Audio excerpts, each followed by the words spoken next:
nós temos que o Código Civil, ele somente protegeu com relação a impedimento ou suspensão do prazo os absolutamente incapazes.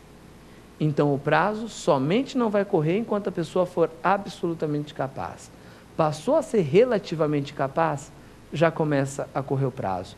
Então, caiu um problema na prova dos senhores, falando de uma pessoa que tinha que exercer um direito, pode ser o subjetivo patrimonial, com prescrição, ou o potestativo com a decadência.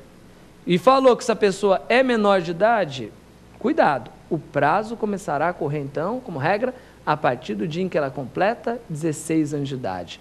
Professor, contra os relativamente capazes, aquelas pessoas previstas lá, né, aquele rol do artigo 4º do Código Civil, corre prazo de decadência? A resposta é positiva, gente. Corre prazo sim de decadência contra os relativamente capazes. Então, menores que tenham 16 ou 17 anos, corre prazo de prescrição e decadência. Pessoas que tenham, né, que tenham uma deficiência mental com discernimento reduzido, não com ausência, discernimento reduzido, corre prazo de prescrição e decadência. Os excepcionais, correrá prazo de prescrição e decadência. O pródigo, corre prazo de prescrição e decadência. Somente não corre contra os absolutamente incapazes.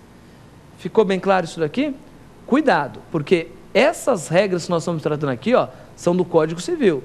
Então, no Código Civil, em regra, o prazo de prescrição não se suspende, impede, interrompe. Demos um exemplo. Agora, se nós formos para outros diplomas legais, vamos pegar, por exemplo, o Código de Defesa do Consumidor, a base da prescrição e da decadência é a mesma. A explicação que a gente faz para distinguir a prescrição da decadência no Código Civil e no Código de Defesa do Consumidor é a mesma. A mesma estrutura foi preservada. Direito subjetivo patrimonial e direito potestativo. Só que nós temos, eventualmente, regras distintas. Por exemplo, no Código de Defesa do Consumidor, qualquer reclamação do consumidor suspende o prazo de decadência. Então, olha só que interessante. O CDC, lá no artigo 26, ele traz os prazos. O consumidor foi lá e reclamou, a reclamação do consumidor suspende o prazo de decadência. Teve a resposta do fornecedor ou do prestador de serviço, voltará a correr esse prazo exatamente da onde parou. Fácil, meus amigos, não é muito, mas dá para se lembrar. O tratamento da matéria de prescrição e decadência nas últimas leis, tanto no Código de Defesa do Consumidor como no Código Civil, melhorou muito do que era no passado. Vamos à próxima pergunta. Professor, o prazo para reclamar de vício redibitório no CDC é decadencial? Olha aí, exatamente o ponto que nós estávamos tratando. O prazo para reclamar de vício redibitório no CDC, ele é decadencial? A resposta é positiva. Aliás, no CDC, todo mundo se lembra dos prazos que nós temos lá. Temos aquele prazo de 30 e 90 dias e depois o prazo quinquenal, prazo de 5 anos. Qual é a diferença entre esses prazos que nós temos dentro do Código de Defesa do Consumidor? Muito cuidado na tua prova. Os prazos de 30 e de 90 dias são prazos de decadência. Por quê? Porque são aqueles prazos para você reclamar do vício do produto ou do serviço. Então, veja, eu estou reclamando do quê? É do vício redibitório. Lá no CDC, a matéria é vício redibitório, recebe o nome, né? Vício do produto ou vício do serviço. Mas na estrutura é vício redibitório. O prazo que você tem de 30 e de 90 dias, 30 dias quando o produto não for durável, 90 dias quando o produto for durável, é prazo de decadência, ok? Sigo as regras que estão lá próprias, né, dentro do próprio Código de Defesa do Consumidor. Agora veja, com relação àquele prazo de 5 anos, com relação ao prazo de 5 anos, ali não é decadência não, hein? Esse prazo de 5 anos é prazo para o consumidor exigir a reparação pelos danos que lhe foi causados. Então vejam, quais danos foram causados aos consumidores? O consumidor tem 5 anos para pedir a reparação por esses danos que lhe foram causados. André, então me dê um exemplo da diferença entre a aplicação do prazo de 30 a 90 dias para a aplicação do prazo de 5 anos. Qual a diferença da situação entre o vício, né, do produto ou do serviço e esse evento danoso, né, que foi gerado ao consumidor? O fato, a diferença está no seguinte: imagine que o professor André foi lá, comprou um automóvel numa concessionária, ok? Saiu feliz da vida com o automóvel da concessionária. Estou chegando próximo do primeiro semáforo, o semáforo está fechado, estou no quarteirão ainda da concessionária. Vou brecar, descubro que o automóvel não tem freio. Fabricaram o automóvel e esqueceram de um detalhe, não é mesmo? Que o automóvel precisa ter freio. Esqueceram simplesmente do freio. Ok? E aí, professor, o que acontece?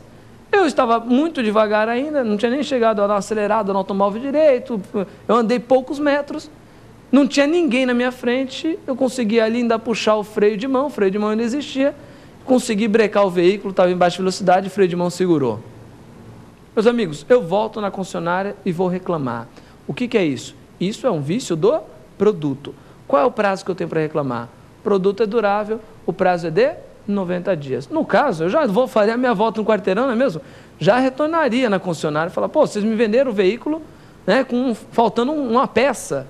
Isso é um vício do produto. Esse prazo de 90 dias é, portanto, um prazo decadencial. Agora imaginemos a mesma situação, mas com consequências distintas. Imagine que eu fui lá, peguei esse concessionário, peguei esse veículo, saí da concessionária e logo, né, no segundo farol, a velocidade do automóvel já estava um pouco maior, não é mesmo? Já estava a uns 50 km por hora, velocidade máxima permitida para a via. De repente o farol fecha, eu vou brecar. Meus amigos, falhou o breque, puxei correndo o freio de mão até funcionar, não conseguiu segurar o veículo. Foi lá e arrebentou o veículo inteiro, e eu mesmo me arrebentei inteiro lá dentro também. Acabei me machucando, estourou o airbag quando estoura, ele acaba exatamente machucando a pessoa, machuquei inteiro em razão disso. Veja, agora eu irei reclamar tão somente de um defeito, olha, está faltando freio, por favor, coloque o freio no meu carro? Não. Eu tenho que o quê? Pedir todo o conserto do meu automóvel, a reparação dos danos que foram causados ao automóvel e até mesmo a mim. Os gastos que eu tive com o tratamento, a questão do dano moral, eu vou cobrar isso da fabricante desse automóvel. Então veja, eu posso reclamar tanto pelo defeito como também pela indenização. Quando eu estou pedindo indenização, o prazo é de 5 anos. Quando eu estou simplesmente reclamando do defeito, o prazo aí é um prazo de decadência, 30 a 90 dias. Reclamando dos danos que foram causados por aquele defeito, o prazo é de 5 anos, prescrição. Vamos então à nossa última pergunta. Professor, quais ações estão relacionadas à decadência? Opa, essa daí é uma pergunta muito interessante e que pode lhe ajudar muito numa prova, seja no exame de ordem ou de concurso público. Eu posso relacionar prescrição e decadência a determinados tipos de ações? A resposta é positiva. É o famoso estudo de Agnello Murin Filho. O que Agnello Murin Filho fez? Identificou quais são as ações em que eu exerço determinado tipo de direito que, portanto, estão relacionadas à prescrição e à decadência. Que fique bem claro. A estrutura de prescrição e decadência, a resposta à prescrição e decadência, começa no direito civil, no direito material. Eu tenho que identificar o direito. É óbvio que identificando o direito, a forma que eu vou exercer esse direito, a ação, eu também posso identificar se é prescrição ou se é decadência. A ação é uma consequência do direito, ok? Quando eu vou exercer o direito, eu me utilizo da ação. E o que Agnello Murin Filho disse? Ele colocou o seguinte, que toda vez que nós estivermos diante de ação condenatória ou de execução, nós estamos diante de prescrição. Deu para notar? Então, toda vez que a ação for condenatória ou for uma execução, nós estamos diante de prazo de prescrição. E quando é que será a decadência, professor? Decadência nós teremos quando estivermos diante de um direito potestativo. Então, que ação que eu exerço no direito potestativo? As ações denominadas de ações constitutivas, sejam elas positivas ou negativas. Falou em ação constitutiva, positiva ou negativa na sua prova, vá tranquilo.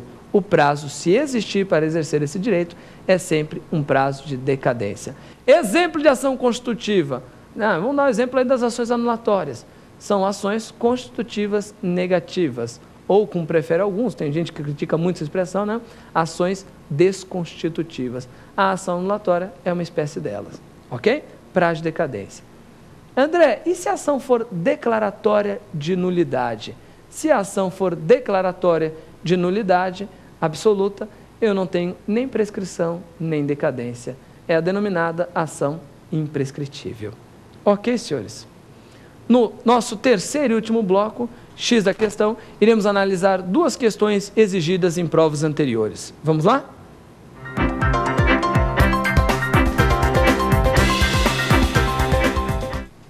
Bem, amigos, nesse terceiro e último bloco, X da questão, iremos analisar dois testes que foram exigidos em exames de ordem anteriores. Nós sempre aqui gostamos de deixar o convite para que você acesse o site da Rede LFG, www